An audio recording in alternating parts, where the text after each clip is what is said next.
Praise lord children అందరు బాగున్నారు కదా. మన దేవుడు మనం ప్రేమించి మనకు ఆన్లైన్ సండే స్కూల్ ఇచ్చారు కదా.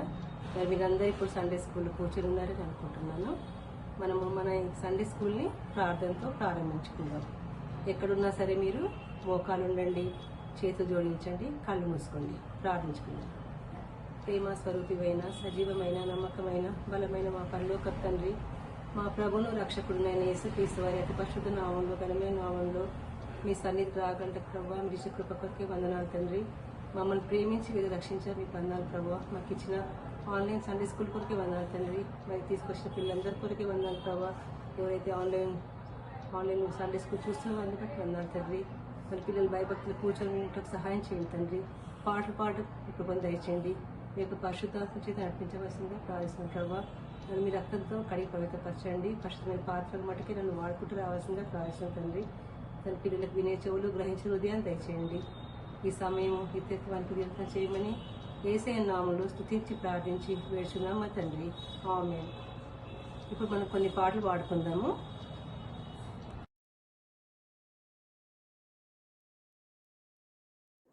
చిన్ని చిన్ని పిల్లలం యేసు ప్రభు, నిన్ను స్తుతింపవచ్చితిమి. చిన్ని చిన్ని పిల్లలం యేసు ప్రభు, నిన్ను స్తుతింపవచ్చితిమి. మా మొరను ఆలకించుము, మమ్ములను దీవించుము. మా మొరను ఆలకించుము, మమ్ములను దీవించుము. సాతాను బారిని పడకుండా నీ మార్గములో నడిపించుము. సాతాను బారిని పడకుండా నీ మార్గములో నడిపించుము. చిన్ని చిన్ని పిల్లలం యేసు ప్రభు, నిన్ను స్తుతింపవచ్చితిమి. చిన్ని చిన్ని పిల్లలం యేసు ప్రభు, నిన్ను స్తుతింపవచ్చితిమి. వాక్యమును నేర్పించుము, ప్రార్థనలో బలపరచుము. వాక్యమును నేర్పించుము, ప్రార్థనలో బలపరచుము. నీ సాక్షిగా జీవించుటకు నీ చేతిలో భద్రపరచుము. నీ సాక్షిగా జీవించుటకు నీ చేతిలో భద్రపరచుము. చిన్ని చిన్ని పిల్లలం యేసు ప్రభు, నిన్ను స్తుతింపవచ్చితిమి. చిన్ని చిన్ని పిల్లలం యేసు ప్రభు, నిన్ను స్తుతింపవచ్చితిమి. నాదు చిన్న హృదయమా నీవు నాకు చెందవు. నాదు చిన్న హృదయమా నీవు నాకు చెందవు. రక్తంతో విమోచించిన యేసునకు స్వంతము. రక్తంతో విమోచించిన యేసునకు స్వంతము. స్తుతించు పాడి కొనియాడు, స్తుతించు పాడి కొనియాడు. దేవుని మహిమ పరచుము, దేవుని మహిమ పరచుము. నాదు చిన్న చేతులు మీరు నాకు చెందరు. నాదు చిన్న చేతులు మీరు నాకు చెందరు. రక్తంతో విమోచించిన యేసునకు స్వంతము. రక్తంతో విమోచించిన యేసునకు స్వంతము. బలపడు క్రియలు సాధించు, బలపడు క్రియలు సాధించు. దేవుని మహిమ పరచుము, దేవుని మహిమ పరచుము. నాదు చిన్న కాళ్ళు మీరు నాకు చెందరు. నాదు చిన్న కాళ్ళు మీరు నాకు చెందరు. రక్తంతో విమోచించిన యేసునకు స్వంతము. రక్తంతో విమోచించిన యేసునకు స్వంతము. నడువుడి సువార్త చాటుడి, నడువుడి సువార్త చాటుడి. దేవుని మహిమ పరచుము, దేవుని మహిమ పరచుము. సిలువలో నా కొరకు యేసు మరణమొందెను, సిలువలో నా కొరకు యేసు మరణమొందెను, కలుషమంత రక్తముతో కడిగి వేసెను, కలుషమంత రక్తముతో కడిగి వేసెను. ఆహా హల్లెలూయా, ఓహో హల్లెలూయా, ఆ ఆ హల్లెలూయా, ఆహా హల్లెలూయా, ఓహో హల్లెలూయా, ఆ ఆ హల్లెలూయా. పనికి మాలిన నన్ను చేరదీసెను, విలువనిచ్చు పాత్రగా మార్చివేసెను, పనికి మాలిన నన్ను చేరదీసెను, విలువనిచ్చు పాత్రగా మార్చివేసెను. ఆహా హల్లెలూయా, ఓహో హల్లెలూయా, ఆ ఆ హల్లెలూయా, ఆహా హల్లెలూయా, ఓహో హల్లెలూయా, ఆ ఆ హల్లెలూయా. నరక పాత్రుడను నాపై కరుణ చూపెను, పరమరాజ్య పౌరునిగా నన్ను చేసెను, నరక పాత్రుడను నాపై కరుణ చూపెను, పరమరాజ్య పౌరునిగా నన్ను చేసెను. ఆహా హల్లెలూయా, ఓహో హల్లెలూయా, ఆ ఆ హల్లెలూయా, ఆహా హల్లెలూయా, ఓహో హల్లెలూయా, ఆ ఆ హల్లెలూయా. సిలువలో నా కొరకు యేసు మరణమొందెను, కలుషమంత రక్తముతో కడిగి వేసెను, సిలువలో నా కొరకు యేసు మరణమొందెను, కలుషమంత రక్తముతో కడిగి వేసెను. ఆహా హల్లెలూయా, ఓహో హల్లెలూయా, ఆ ఆ హల్లెలూయా, ఆహా హల్లెలూయా, ఓహో హల్లెలూయా, ఆ ఆ హల్లెలూయా. 10, 9, 8, 7, 6, 5, 4, 3, 2, 1. Somewhere in outer space, God has prepared a place for those who trust Him and obey. Jesus will come again, and though we don't know when, the countdown's getting lower every day. The countdown's getting lower every day. 10 and 9, 8 and 7, 6 and 5 and 4. Call upon the Savior while you may. 3 and 2, coming through the clouds in bright array. The countdown's getting lower every day. The countdown's getting lower every day. The countdown's getting lower every day.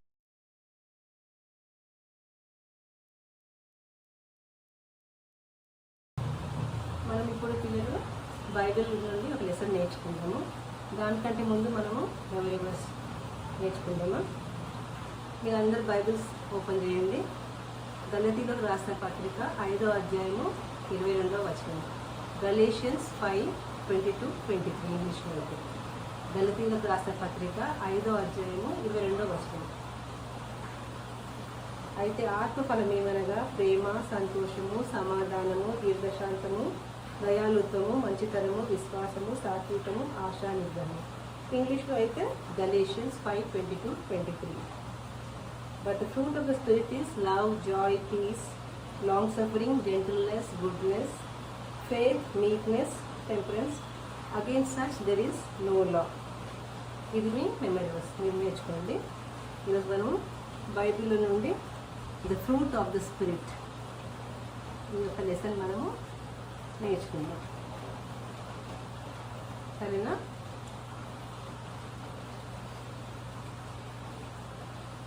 మీకు అందరికి పండ్లు అంటే ఇష్టమే కదా. ఇక్కడ చూడండి, ఇక్కడ ఏం పండు ఉంది? యాపిల్ పండు కదా. యాపిల్ పండు రెడ్గా జ్యూసీగా ఉంటే మీకు అందరికి ఇష్టమే కదా. ప్రతి ఒక్కరు యాపిల్ పండు ఇష్టంగా తింటారు. మామూలుగా సిక్ అయినప్పుడు కూడా చాలామంది యాపిల్ పండు వాళ్ళకి తీసుకెళ్తారు. పేషెంట్స్ కూడా చాలామంది యాపిల్స్ ఏమని చెప్తారు కదా.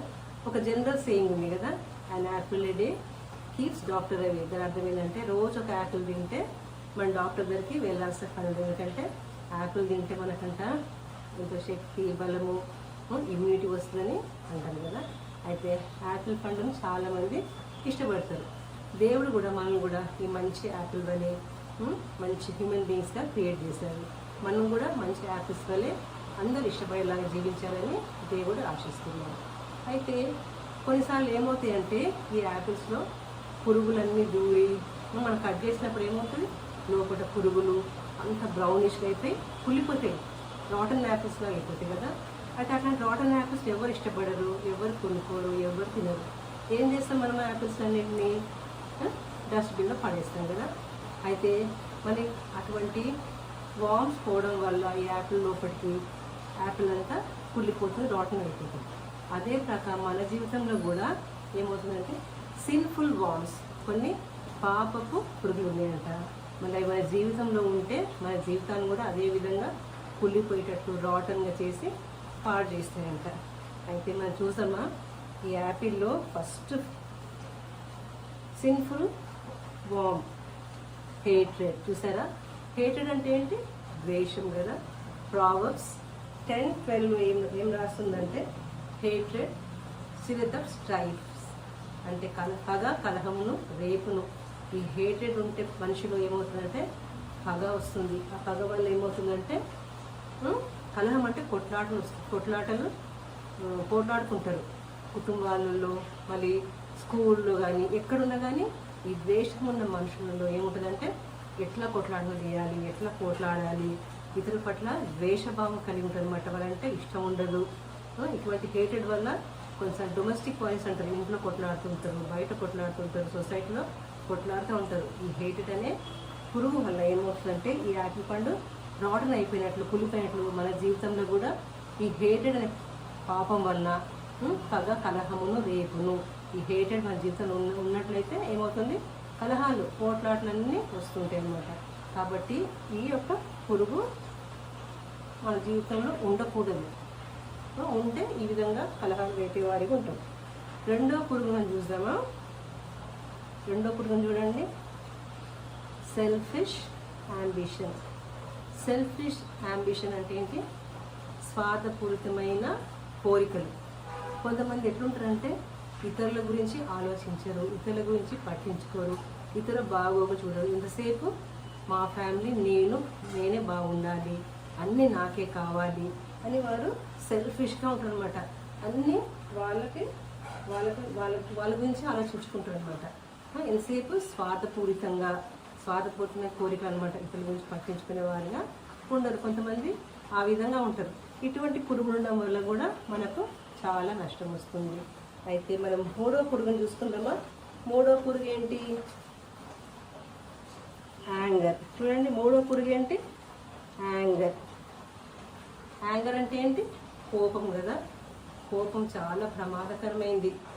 బైబిల్లో ఏం రాస్తుందంటే ప్రావర్బ్స్ 15 ఏంటంటే నొప్పించు మాట క్రోధమును రేపును కదా. మనం ఇతరులను నొప్పించే మాటలు మాట్లాడితే వారికి కోపం ఎక్కువ అవుతుంది అనమాట. అయితే మనం ఎట్లా ఉండాలి, కోపంగా వాళ్ళ కోపం రేపించే మాటలు మాట్లాడకుండా ఉండాలి. అయితే ఎఫెసియన్స్ 4:20 ఏమని రాస్తుందంటే కోపపడుడు కానీ పాపం చేయకూడదు. సూర్యుడు అస్తమించే వరకు మన కోపాన్ని మనం ఉంచుకోకూడదు.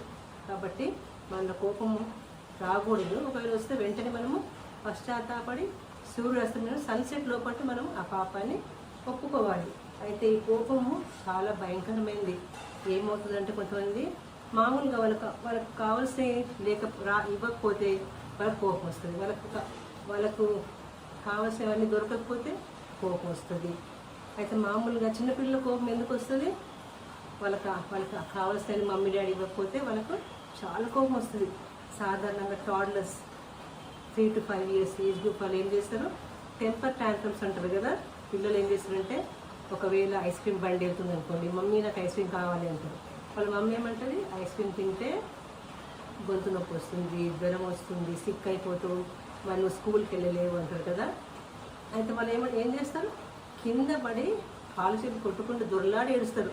టెంపర్ ట్యాంట్రమ్స్ అంటారు. అంటే వారి యొక్క కోపాన్ని ఆ విధంగా వ్యక్తపరుచుకుంటారు.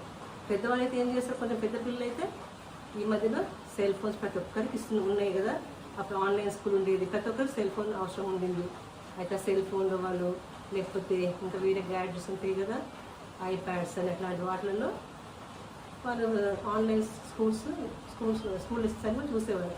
అయితే స్కూల్ లెసన్సే కాకుండా వాళ్ళు ఇంకా ఇతర ప్రోగ్రామ్స్ అవన్నీ చూస్తూ ఉంటుంటే మమ్మీ డాడీ ఏం చేస్తారు, ఆ సెల్ ఫోన్ కానీ ఆ ఐప్యాడ్ కానీ తీసేస్తే వాళ్ళకి చాలా కోపం వస్తుంది. కోపం వచ్చి ఏం చేస్తారు, ఇంకా ఆ కోపాన్ని వాళ్ళు ఏ విధంగా వ్యక్తపరుస్తారు, అవి విసిరేస్తుంటారు, కోపంగా చూపిస్తుంటారు కదా. అది చాలా తప్పు. అదే కాకుండా కొంతమంది అయితే పెద్దవాళ్ళు అయితే కోపం వస్తే ఏం చేస్తారు, కొట్లాడుకుంటారు, గట్టిగా తిట్టుకుంటారు కదా. భయంకరమైన పాపం ఇది కోపం అనేది. కాబట్టి కోపం అనే పాపము, కోపం అనే పాప పురుగు మనలో ఉండడం వల్ల మనకే నష్టం. అది ఇతరులకు కూడా చాలా హాని కలుగుతుంది. ఇంట్లో సమాధానము సంతోషము ఉండదు. అయితే మనం ఇంకొక పురుగును చూసుకుందామా. అదేంటంటే ప్రైడ్ అనే పురుగు. ప్రైడ్ అంటే ఏంటి, గర్వం కదా. గర్వం కూడా దేవుడికి ఇష్టం ఉండదు. గర్విష్టం దేవుడు గర్విష్టం ఇష్టపడే దేవుడు ఏమంటుందంటే, దేవుడు అహంకారాన్ని ఎదిరించి దీనులకు కృప అనుభవించే దేవుడు అనమాట. కాబట్టి గర్విష్టం అంటే దేవుడికి ఇష్టం ఉండదు, గర్వం అంటే ఇష్టం ఉండదు. చాలామందికి ఎందుకు గర్వం వస్తుంది, పెద్ద ఇల్లు కార్లు ఉండడం వల్ల, లేకపోతే వాళ్ళ తల్లిని మంచి హోదాలో ఉండడం వల్ల, లేకపోతే అందంగా ఉండడం వల్ల, లేకపోతే వాళ్ళు చాలా ధనవంతులుగా ఉండడం వల్ల, వాళ్ళు ఉండే ప్లేస్ని బట్టించి, వీటన్నిటిని బట్టించి మనుషులలో సాధారణంగా పిల్లల్లో పెద్దల్లో ఏమవుతుంది, గర్వం అనే పాపం వస్తుంది. ఈ గర్వము దేవునికి ఇష్టం ఉండదన్నమాట.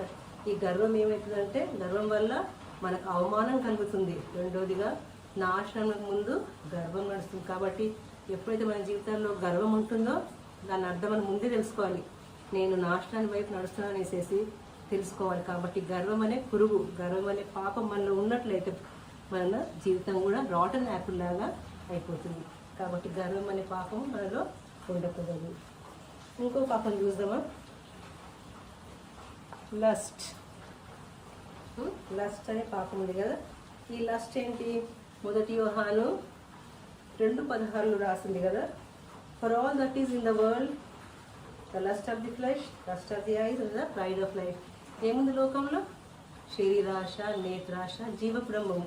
శరీరాశ అంటే ఏంటి, నేను ఏమేమి తినాలి, ఎంత బాగా తినాలి, ఎంత మంచి మంచి బట్టలు వేసుకోవాలి, పెద్ద ఇంట్లో ఉండాలి, అంటే ఈ శరీరాన్ని బాగా సుఖపెట్టాలి, ఈ శరీరానికి అవసరం ఉండే అన్నీ నాకు కావాలని కోరుకోవడమే లస్ట్ అనమాట. మరి లస్ట్ ఆఫ్ ది ఐస్, నేత్రాశ కూడా ఏంటంటే మామూలుగా చూసే వల్ల కావాలి అంటే కొన్ని పిల్లలు వాళ్ళకి ఆల్రెడీ ఒక బాల్ ఉందనుకోండి ఆడుకోవడానికి, ఇంకొక బాల్ చూస్తే వాళ్ళు ఏమంటారు, నాకు ఆ బాల్ కూడా కావాలి. కొన్ని మమ్మీ డాడీ అంటారు కదా, అది తప్పు. ఆ విధంగా చేయకూడదు. మనకు ఉన్న వాటితో మనం సంతృప్తిగా ఉండాలి. నేత్రాశ, జీవపుడంబము, lust of the flesh, lust of the eyes, pride of life, ఇవి జీవితంలో జీవపుడంబం ఉండకూడదు. ఈ లస్ట్ అనేది చాలా ఇంకా రకరకాల పాపాలకు లోనవుతుంది. కాబట్టి మనం ఈ లోకంలో జీవిస్తూ ఈ యొక్క lust of the flesh, lust of the ice, నేత్రాశ, జీవబ్రహ్మము, శరీరాశ, వీటన్నిటి నుండి మనము దూరంగా ఉండాలి. అవి ఉంటే మనం ఏమవుతాము, రాటన్ యాపిల్ లాగా అయిపోయి మనం నశించి నరకానికి వెళ్ళేవారిగా ఉంటాము. ఇంకొక పురుగుని చూద్దామా. చూడండి, ఇది జెలసీ వామ్ ఆఫ్ జెలసీ కదా. జెలసీ అంటే ఏంటి, అసూయ అనే పురుగు, పాప పురుగు. ఈ అసూయ అనే పాప పురుగు చాలా భయంకరమైంది. వాక్యంలో ఏం చదివిస్తుందంటే, who can stand before jealousy. Proverbs 27:4 ఏం రాసిందంటే, సామెతల్లో అసూయ ముందు ఎవరు నిలవగలరు అంటే, అసూయ అంత భయంకరమైన పాపం అనమాట. ఎవరి హృదయంలో అసూయ ఉంటే వాళ్ళ ముందు మనం నిలబడలేమంటే వాళ్ళు అంతటి ఘోరమైన అది పాపం అనమాట. అసూయ ఉండే వాళ్ళు ఏం చేస్తారంటే, వాళ్ళు స్వార్థపరంగా ఉంటారు, సెల్ఫిష్గా ఉంటారు. వాళ్ళ ఇతరులు వాళ్ళు ఓర్చుకోలేరు, సహించలేరు. వాళ్ళకి సపోజ్ ఎగ్జాంపుల్, ఎవరికైనా కొంత స్కూల్లో ఎగ్జాంపుల్ చిన్నపిల్లలు అనుకోండి, ఎవరికైనా ఫస్ట్ ర్యాంక్ వచ్చింది అనుకోండి, కొంత పిల్లలు ఏమిటంటే ఒక 1 మార్క్తో వాళ్ళు సెకండ్ ర్యాంక్ వస్తే ఇంకా వాళ్ళు ఒకలాంటి జెలస్, అసూయ, నాకు ఒక్క 1 మార్క్తో నాకు ర్యాంక్ పోయింది అనేసి జెలసీ, అసూయ పాపం వస్తుంది. కానీ మనం ఆ విధంగా ఉండకూడదు. ఆ జెలసీ అని పాపం ఉంటే ఏమవుతుంది, మనం కూడా రాటన్ యాపిల్ లాగా అయిపోతాం. యాపిల్ కులిపోయినట్టు మన జీవితం కులిపోతుంది. కాబట్టి జెలసీ కూడా మంచిది కాదు. అయితే ఈ పాపాలన్నీ పాప పురుగులన్నీ ఈ యాపిల్లో పోయి యాపిల్ని కులిపోజేస్తుంది. మన జీవితంలో కూడా ఈ పాపాలన్నీ ఉంటే ఏమవుతుంది, మన జీవితం కూడా కులిపోతుంది. కాబట్టి ఈ పాపం లేకుండా మనం జీవించాలంటే మనం ఏం చేయాలి, ఒక పని చేయాలి. దానికంటే ముందు మనం ఒక కయ్యని హేబేలు బైబిల్లో రాసింది కదా, అది మీకు తెలుసు కదా. కయ్యని హేబేలు ఎవరు? ఆదాము అవ్వల సంతానం కదా. కయ్యని మొట్టమొదటి బాయ్ బేబీ చైల్డ్ ఈ లోకం జన్మించిన వాడు. రెండో వాడు ఎవరు? హేబేలు. అయితే వీళ్ళిద్దరు హేబేలు ఏం చేసేవాడు? పశువుల మందల్ని మేసేవాడు. అతడు ఏం చేసిండు, ఒకసారి మంచి క్రొవ్విన వాటిని తెచ్చి దేవునికి అర్పించాడు కదా. అర్పించినప్పుడు దేవుడు ఏం చెప్పాడు? యెహోవా హేబేలును మరి అతని అర్పణను లక్ష్య పెట్టాడు. అంటే దేవుడు హేబేలును మరి అతని యొక్క తెచ్చిన అర్పణను చాలా ఇష్టంగా స్వీకరించాడు. అయితే కయ్యను ఏం చేశాడు? తన పంటలో కొంత తీసుకొచ్చి అర్పించాడు. కయ్యను అతని అర్పణను దేవుడు లక్ష్య పెట్టాడు. అంటే దేవుడికి అది ఇష్టంగా లేకుండింది. అయితే కయ్యనుకి ఏమైంది? వెంటనే హేబేలు అర్పణ దేవుడు లక్ష్య పెట్టాడు, నా యొక్క అర్పణ లక్ష్య పెట్టలేని చెప్పేసి హేబేలుకి ఏమైంది? వెంటనే హేట్రెడ్ అంటే పగ, ద్వేషం వచ్చేసింది. రెండోది ఏమైపోయింది? కోపం వచ్చేసింది. ఎంత కోపం అంటే బైబిల్ రాస్తుంది మిక్కిలి కోపం వచ్చిందంట. మిక్కిలి కోపము, జెలసీ కదా. నాకంటే అతడు మంచి అర్పణ తెచ్చాడు, జెలసీ, గర్వం, ఇవన్నీ పాపాలు వచ్చేసాయి. ఈ పాపాలన్నీ కయ్య హృదయంలో వచ్చేసినాయి కదా. ఆ మిక్కిలి కోపం అంటే చాలా కోపం వచ్చేసి ఏం చేసిండు? ఆ కోపంతో తమ్ముడైన హేబేలును చంపేశాడు. చూసారా? ఈ పాపాలు ఉండడం వల్ల ఏమవుతుందంటే ఇంట్లో పోట్లాటలు కానీ బయట పోట్లాటలు, ఎన్నో వాయిలెన్స్, అంటే బయట కూడా ఎంతో పోట్లాడుతుంటారు. మళ్ళీ మర్డరర్స్ ఇతను చంపి మర్డరర్స్ అవుతారు. కాబట్టి ఈ భయంకరమైన పాపాలు ఉంటే కయ్యన్ వల్లే మర్డరర్గా మారిపోతారు. ఇవన్నీ పాపాల వల్లనే అతను తమ్ముడైన హేబేల్ని చంపేశాడు కదా. బైబిల్లో ఏం చెప్తుందంటే 1 యోహాను 3:15లో తన తమ్ముడిని ద్వేషించేవాడు నరహంతకుడు. అంటే ఎవరైతే తమ్ముడిని, బ్రదర్ని, సిస్టర్ని మీరు ఎవరైనా ద్వేషిస్తే, ఇష్టపడకపోతే అది ఈక్వల్ టు మర్డర్ అనమాట. అంటే నరహత్య చేసినట్లు అనమాట. మనం కత్తితో చంపనవసరం లేదు, పిస్టల్ గన్తో చంపనవసరం లేదు. ద్వేషిస్తే చాలా చెప్తుంది. నూతన నిబంధనలు ఏం రాసిందంటే ఇతరులను మనం ద్వేషిస్తే అది మర్డర్ చేసేతో సమానం అన్నమాట. ఇతరులను చంపిన వారితో సమానం, నరహంతకులతో సమానం. కాబట్టి ఏ నరహంతకులో నిత్య జీవం ఉండదు. అంటే మనము ద్వేషిస్తే మనలో ఏముండదు, నిత్య జీవం ఉండదు, ఇటర్నల్ లైఫ్ ఉండదు. ఏముంటుంది? ఇటర్నల్ హెల్ఫైర్ ఉంటుంది. మనం నరకానికి పోతాం. కాబట్టి ఈ ద్వేషం అనే పాపము ఉండకూడదు మనలో. ఆ ద్వేషం వల్లనే నరహంతులు అవుతాం. కాబట్టి మనం ఆ ద్వేషం అనే పాపం ఉంటే కూడా మనము పరలోకానికి పోలేము. రెవల్యూషన్ 21:8లో ఉంది కదా, నరహంతులు కూడా అగ్నిగుణంలో పడివేయబడతారు. కాబట్టి మనలో ద్వేషమే కానీ ఈ పాపాలన్నీ కూడా ఉండకూడదు. మరి ఈ పాపాలన్నీ ఉండకూడదు అంటే మనం ఏం చేయాలో చూద్దామా.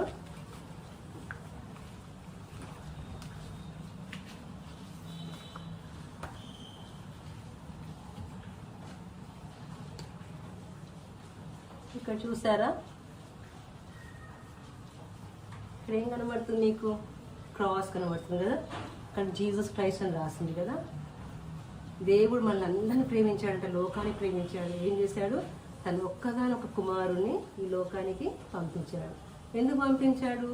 మనం చేసిన పాపాలన్నిటి కొరకు యేసయ్య తన శరీరంలో భరించి మన కొరకు శిలువలో చనిపోయాడు. తన తల మీద కిరీటం పెట్టబడింది, చేతుల్లో మేకులు కొట్టబడ్డాయి, పక్కలో పల్లెపోటు, కాళ్ళల్లో మేకులు కొట్టబడ్డాయి, వీపంతా దున్నబడింది. అంటే కొరడాలతో కొట్టినప్పుడు వీపంతా దున్నబడినట్లు చారులుగా అంతా దున్నబడి రక్తం అంతా కారిందనమాట.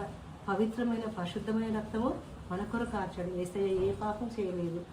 పాపం లేని జీవితం పరిశుద్ధంగా జీవించి మన పాపాలని, లోకం ప్రతి ఒక్క పాపాలని శిలువలో మోసాడు. మన కొరకు చనిపోయి సమాజబడి 3 రోజులు తిరిగి లేచాడు. తిరిగి మళ్ళీ ఎసరానన్నాడు. అయితే మనం కేవలం ఏం చేయాలి? యేసయ్య నా హృదయంలో ఈ పాపాలన్నీ ఉన్నాయి. మనం చూసాం కదాక సిన్ఫుల్ వామ్స్ ఇవన్నీ పాపాల హృదయం యేసయ్య మీ రక్తంతో కడగండి, పవిత్రపరచండి, ఈ పాపాలన్నీ తీసేసి తను పరిశుద్ధంగా చేయండి యేసయ్య అన్నప్పుడు తప్పకుండా యేసయ్య ప్రతి ఒక్కరి ప్రార్థన ఆలకించి మనల్ని పరిశుద్ధంగా చేస్తాడు. మనం పరిశుద్ధంగా అయిపోయాక మరి దేవుడు మనకు ఏమిస్తాడు? తండ్రి అయిన దేవుడు పరలోకంలో ఉన్నాడు, కుమారుడైన దేవుడు యేసువారు లోకానికి వచ్చారు, మన కొరకే శిలువ చనిపోయి సమాధి చేయబడి తిరిగి 3వ రోజు లేచి పరలోకానికి వెళ్ళిపోయాడు. మన కొరకు ఎందుకు వెళ్ళాడు? స్థలం సిద్ధపరచ వెళ్ళాడు. మళ్ళీ తిరిగి 2వసారి రానే ఉన్నారు యేసయ్య.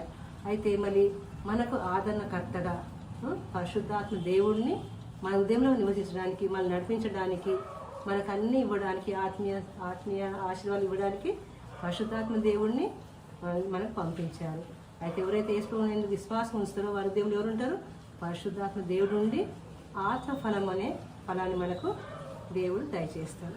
అయితే మనం ఈరోజు మన దేశం చెప్పాను కదా, ఫ్రూట్ ఆఫ్ ద స్పిరిట్ అని చెప్పాను కదా. The fruit of the spirit.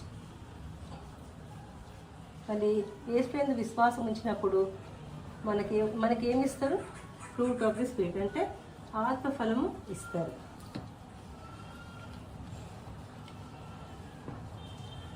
ఆత్మఫలం అంటే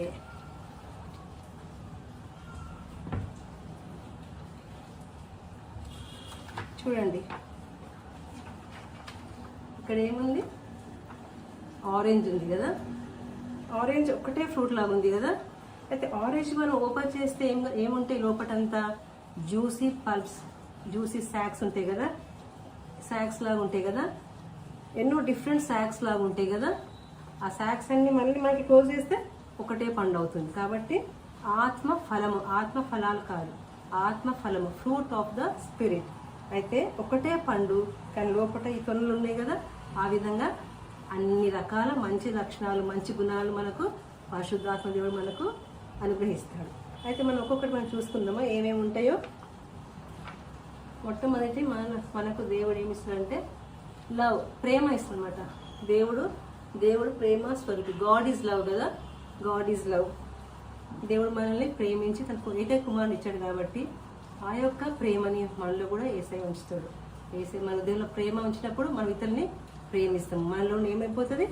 ద్వేషం అనే పాప పురిగిపోయి దేవుడు మనలో ప్రేమ ఉంచుతాడు. అయితే నూతన నిబంధనలో దేవుడు ఏం వాగ్దానం చేస్తాడు? ఏం చేస్తాడంటే John 13:34 ఏముందంటే, కొత్త ఆజ్ఞ ఇచ్చినాను నేను మిమ్మల్ని ప్రేమించినట్లు మీరును ఒకరినొకరు ప్రేమించుడి. మనం ఏం చేయాలంట? ఒకరినొకరు. దేవుడు మనల్ని ఏ విధంగా ప్రేమించాడో ఆ విధంగా మనం ఒకరినొకరు ప్రేమించాలి. ఎప్పుడైతే మనలో దేవుడు ఈ యొక్క లవ్ పెడతాడు, దేవుని ప్రేమను మనం ఉంచుతాడు, మనం ఇతరులను మనం ద్వేషించము. దేవుడు ఏ విధంగా మనం ప్రేమించాడు అదే విధంగా మనం కూడా ఇతరులను మనం ప్రేమించే వారిగా ఉంటాం. రెండోది ఏంటి చూడండి, జాయ్. జాయ్ అంటే ఏంటి? ఆనందము లేక సంతోషం కదా. ఈ జాయ్ అనేది దేవుడు ఇచ్చిన గిఫ్ట్ అనమాట. మనలో ఉన్న ఆ సెల్ఫిష్ అంబిషన్ లేకపోతే ఆ యొక్క రెస్ట్లెస్నెస్ తీసేసి మన దేవుడు ఏమి ఇస్తాడు? సంతోషము లేకపోతే ఆనందం ఇస్తాడు అనమాట. మనం ఎటువంటి పరిస్థితి ఉన్నప్పటికీ దేవుడు మనకిచ్చే ఆ సంతోషం, ఆనందము ఎప్పటికీ ఉంటుందన్నమాట.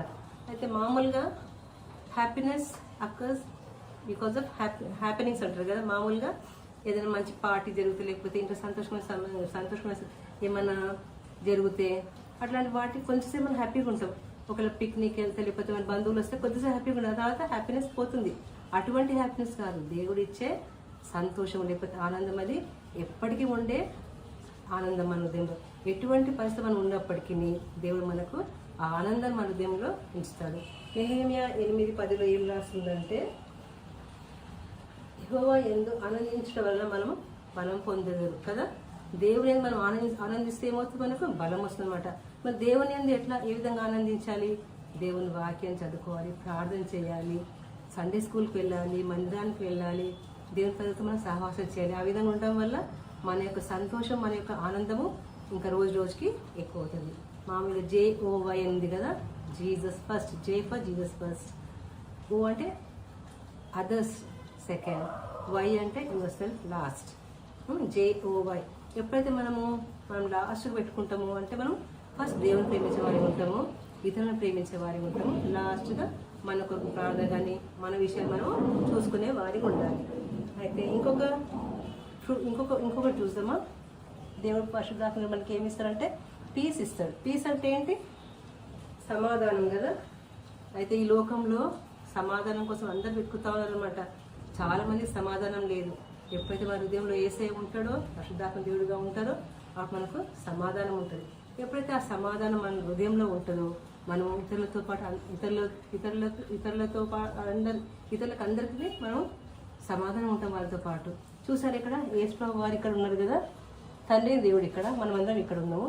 యేసయ్య శిలువలో చనిపోయారు, మనందరినీ తండ్రి అయిన దేవుడితో సమాధానపరిచారు. కాబట్టి ఆ సమాధానం మనకి ఇచ్చినప్పుడు, మన పాపాలను ఒప్పుకున్నప్పుడు మనం కూడా అందరితో మనము సమాధానంగా ఉంటాము. కొట్లాటలు రేపే వారికి మనము ఉండము. చూసారా ఇదేంటి? Long suffering. లాంగ్ సఫరింగ్ అంటే ఏంటి? దీర్ఘశాంతము, పేషెన్స్ అని కూడా అనొచ్చు కదా. కొన్నిసార్లు కొన్ని శ్రమల గుండా, కొన్ని రోగాల గుండా చాలా కష్టంగా మనం వెళ్ళినప్పుడు మనకు చాలా పేషెన్స్ అవసరం, చాలా దీర్ఘశాంతం అవసరం అన్నమాట. కొన్నిసార్లు అన్యాయంగా, లేకపోతే కొంతమంది మనం తిడుతూ ఉంటారు, కొందరు మన పట్ల అసూయ చూపిస్తుంటారు, పగబట్టి ఉంటారు, ఎన్నో విరోధమైన సంగతులు చేస్తుంటారు. అయినప్పటికీ మనము దేవుడు మనకు దీర్ఘశాంతం ఇస్తారనమాట. ఆ పేషెన్స్ ఉన్నప్పుడు మనము అన్ని పరిస్థితులు మనము ఓర్చుకుంటూ సహిస్తూ, శ్రమలలో కానీ దుఃఖంలో బాలు కూడా మనము దీర్ఘశాంతం వహిస్తాం. దేవుడు కూడా మనం ఎన్నోసార్లు రక్షణ పొందినప్పటికీ మనం తిరిగి పాపంలో పడిపోతూ ఉంటాం కదా. పడిపోయినప్పుడు కూడా దేవుడు మన పట్ల దీర్ఘశాంతం వహిస్తూ, మన పాపాలు ఒప్పుకుంటే మనం తిరిగి క్షమిస్తూ, మన తిరిగి మనల్ని సమకూర్చే దేవుడు ఉన్నాడు. కాబట్టి దేవుడు దీర్ఘశాంతం మన పట్ల చూపించే దేవుడు. మనం కూడా ఇతరుల పట్ల దీర్ఘశాంతము వహించాలి. 5వది మనం చూసినట్లయితే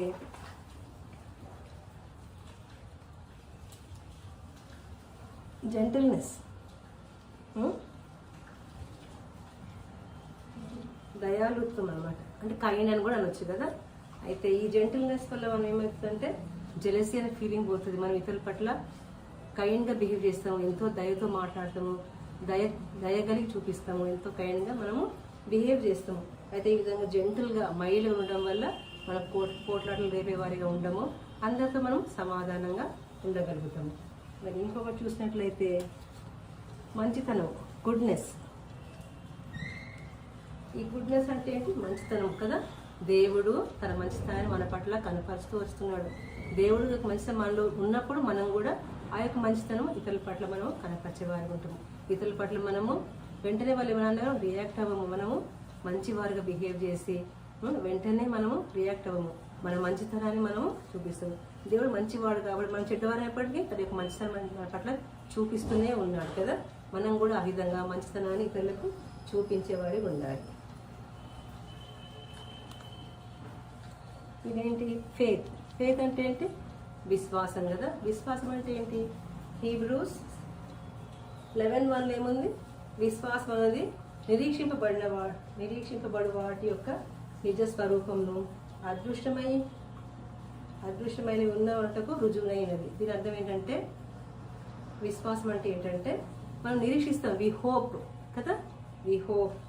వాళ్ళు ఇంకోటి అదృష్టం అంటే కనబడిన వాటివి ఉన్నవంటకు రుజువైంది అనమాట. అది కనబడు కానీ మనం ఉన్నవని అనుకుంటాం. ఇప్పుడు ఎగ్జాంపుల్గా మనం పరలోకం చూడలేదు కానీ పరలోకం ఉన్నదని మనం విశ్వసిస్తాము, నమ్ముతాము. ఒక చిన్న ఉదాహరణ చెప్తా చూడండి. ఒకసారంట ఒక సంఘపు వాళ్ళు వర్షాలు లేవంట. అయితే వర్షాల కొరకు మనం ప్రార్థిస్తామని మందిరానికి వెళ్దామని అందరూ వెళ్తున్నారంట. అయితే ఒక చిన్న పిల్లవాడు ఏం చేసినంటే ఒక చిన్న అంబ్రెలా పట్టుకొని వెళ్తా ఉండంట. అందరూ చిన్న పిల్లవాడిని చూసి పిచ్చోడా ఏంటి వర్షాలు లేవని మనం ప్రార్థనకని వెళ్తుంటుంటే గొడుగు పట్టుకొని వస్తారని అనుకుంటారు అనేసి అందరూ వెళ్ళి ప్రార్థన చేసుకుంటా ఉన్నారు అనమాట. అయితే ఒక అర్థమైందంట, ఏంటి బాబు నువ్వు అంబ్రెలా తీసుకొచ్చావనంటే, అవును అంకుల్, మనము వర్షం కొరకు ప్రార్థిస్తాం కదా విశ్వాసంతో, దేవుడు తప్పకుండా వర్షాన్ని కురిపిస్తాడు, మనం వర్షం పట్టు మనం తడిసిపోతాం కదా, అందుకే నేను అంబ్రెలా తీసుకొచ్చానన్నమాట. చూసారా ఆ చిన్న పిల్లవాడి యొక్క విశ్వాసంతో ప్రార్థించినట్లయితే తప్పకుండా వర్షం పడుతుంది అతడు విశ్వసించాడు. కాబట్టి అటువంటి విశ్వాసం మనకు ఎవరు ఇస్తాడు? దేవుడే ఇస్తాడు. మరి విశ్వాసం ఏ విధంగా వస్తుంది? మనకు వినుట వలన విశ్వాసం కలుగును. రోమా 10:17 ఏం రాస్తుంది? దేవుని వాక్యం వినటం వల్ల మనకు విశ్వాసం కలుగుతుంది. దేవుని వాక్యం ఎక్కడ వింటాం? మనం వాక్యం చదువు ద్వారా, సండే స్కూల్లో, మందిరంలో వాక్యం వినటం ద్వారా మనకు విశ్వాసం రోజుకు ఎక్కువ అవుతుంది. కాబట్టి మనము విశ్వాసం ద్వారా కృపచేత రక్షించబడ్డాం. కాబట్టి ఈ యొక్క విశ్వాసం మనం ఎక్కువ చేయమని దేవుని మనము అడగాలి. ఇంకోటి చూసినట్లయితే మీక్నెస్, సాత్వికం. సాత్వికం అంటే ఏంటి? బైబిల్ ఏం రాస్తుందంటే, బైబిల్లో యేసుప్రభు వారు మరి మోషే చాలా సాత్వికులు అని చెప్పి రాసింది కదా. సాత్వికులు ఎట్లుంటారు? చాలా హంబుల్గా, దీనంగా, ఎదురు జవాబు ఇచ్చేవారు అంటే ఎదురాడేవారుగా, దాన్ని రిబెలియస్ నేచర్ అవన్నీ ఉండవు అనమాట. చూస్తారు యేసుప్రభు వారు తను సిలువ మరణానికి అప్పగిస్తుంటే కూడా మౌనంగా ఉన్నారు, ఏం మాట్లాడే అన్యాయపు తీర్పు పొంది కూడా అతడు ఎంతో దీనంగా, హంబుల్గా, సాత్వికుడుగా ఉన్నాడు కదా. మోషే కూడా తను ఎంతో సాత్వికుడని బైబిల్ రాసింది. కాబట్టి ఈ మీక్నెస్ అనేది it is not a weakness, అది ఒక కరేజ్ అనమాట.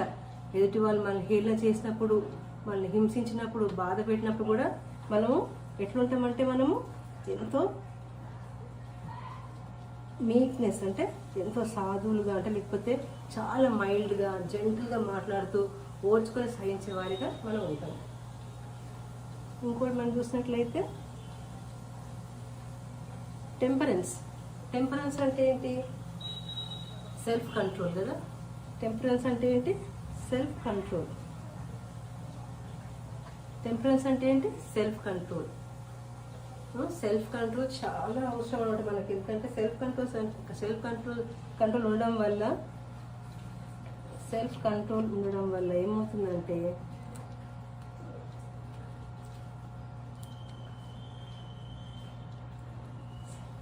సెల్ఫ్ కంట్రోల్ ఉండడం వల్ల మనము తొందరగా రియాక్ట్ అవ్వము. మన అన్ని విషయాలు మనము కంట్రోల్గా ఉంటాం. ముఖ్యంగా ఎట్లుండాలంటే అది ఒక ఇన్వర్డ్ స్ట్రెంత్ అనమాట. దేవుడే మనకు ఆ యొక్క బలాన్ని, ఆ శక్తి అనమాట. ఎటువంటి పరిస్థితులు కూడా మనము తృప్తి చెంది మరి ఎట్లా అంటే మనం అన్ని విషయాలు మనం కంట్రోల్ ఉంటాం. ముఖ్యంగా ఈటింగ్. కొంతమంది తింటూనే ఉంటారు కదా, కంట్రోలే ఉండదు. కానీ ఆ విషయంలో మనము సెల్ఫ్ కంట్రోల్ ఉండాలన్నమాట. తిండి విషయంలో కానీ, బట్టల విషయంలో కానీ, వస్తువుల కొనడం విషయంలో కానీ, డబ్బు ఖర్చు పెట్టే విషయంలో కానీ, టైం మేనేజ్మెంట్లో కూడా మనము చాలా సెల్ఫ్ కంట్రోల్గా ఉండాలి. మళ్ళీ ఇది ఎవరు ఇస్తారు మనకు? పరిశుద్ధాత్మ దేవుడే మనకు సెల్ఫ్ కంట్రోల్ ఇస్తాడు. ముఖ్యంగా ప్రతి విషయంలో కూడా మనము సెల్ఫ్ కంట్రోలింగ్ ఉన్నప్పుడు మనం డివైన్ డిసిప్లిన్ లైఫ్ మనము లీడ్ చేయగలుగుతాం అనమాట. కాబట్టి ఎట్లా అంటే ఒక క్రిస్టియన్ డివైన్ డిసిప్లిన్ లైఫ్ ఎట్లా ఉంటుందంటే, ఉదయం లేసి ప్రార్థన చేయడము, వాక్యం చదువుకోవడము, దేవుని స్తుతించడము, పిల్లల మీ తల్లిల మాట వినడము, టీచర్స్ మాట వినడము, పెద్దల మాట వినడము, లోబడి ఉండడము, అన్ని సిస్టమేటిక్గా చేసుకొని ప్రతి విషయంలో సెల్ఫ్ కంట్రోల్గా ఉండడము, అది టెంపరెన్స్ అనమాట. సెల్ఫ్ కంట్రోల్ అంటే టెంపరెన్స్, ఓర్చుకొని ఉండడం. ఇంకోటి కూడా మనం వేరే వాళ్ళు ఏమైనా అంటే కూడా తొందరగా రియాక్ట్ అవ్వకుండా అన్నీ మనం అంటే కోపం కానీ, ద్వేషం కానీ ఇవన్నీ కూడా రాకుండా అన్నీ దేవుడు మనం కంట్రోల్ పెట్టుకుంటున్నట్లు మనకు సెల్ఫ్ కంట్రోల్ అనేది, ఆశానిగ్రహం అనేది మనకు దేవుడు ఇస్తాడు అనమాట.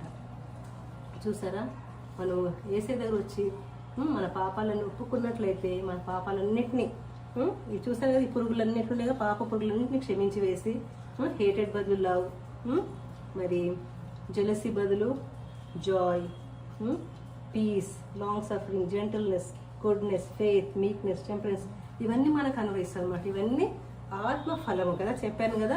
ఇదంతా ఒకటే ఫలము, కానీ దాని లోపల ఈ యొక్క జ్యూసీ సాక్స్ ఉన్నాయి కదా, తొనలు అంటారా, వాటిలాగా అన్నీ ఉంటాయి. కానీ అదంతా కలిపితే ఒకటే ఫలం, ఈ ఆత్మ ఫలాన్ని మనకి ఇస్తుంది దేవుడు.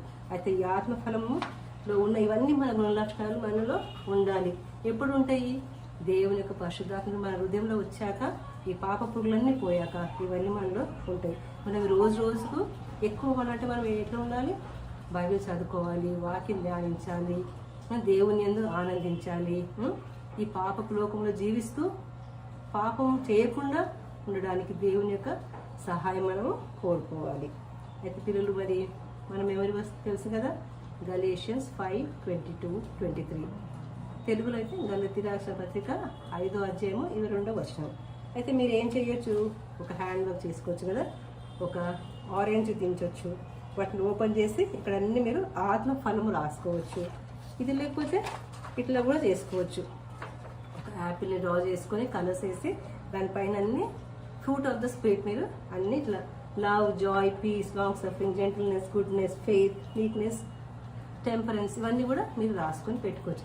ఇది చూసినప్పుడు ఏమవుతుందంటే ఈ ఆత్మఫలం నా హృదయంలో ఉండాలి యేసయ్యా, నేను ఈ విధంగా జీవించాలి, ఈ పాప పురుగు నా హృదయంలో ఉండదని మీరు ప్రేయర్ చేసుకోవచ్చు. సరేనా? ఆ విధంగా ఉంటకు మనకు ప్రభు సహాయం చేయడాక ప్రార్థించుకుందాం.